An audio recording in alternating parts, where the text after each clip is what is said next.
at ang Espiritu Santo. Amen. Kristo na anak ng Diyos na dumating sa daigdig upang kanyang lipunin ang mga nagkawatakot at mga anak ng Diyos. Ang magaan at sabihan nagabit sa mga tao para magaling at para mga aayos ng Diyos na nag-aangat at nagtanim ang mga pinagdayo ng bundok, ilog at makakalimalay na pook, ay nang manalangin sa Panginoon upang kanyang nagpasal ang makikilabang ng mga sinasyan. Manalangin tayo.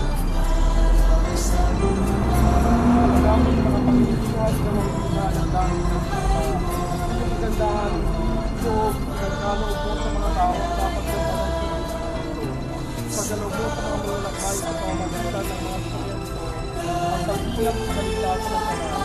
Sa kanilang pagkaroon sa gawain ng pag-ibang at pagkaroon sa pagkaroon sa daan. Bilang Panginoon ng buhay, kasama ng buhay,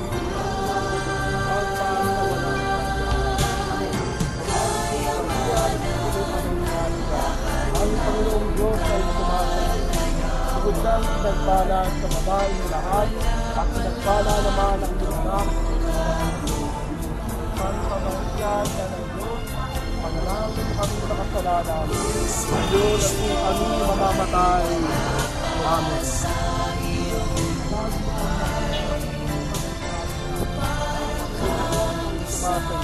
Sugod ng pinagpala sa babae ng lahat at pinagpala naman ang iyong anak na si Jesus. Santa Maria, Ina ng Diyos, panalangin kami sa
Father.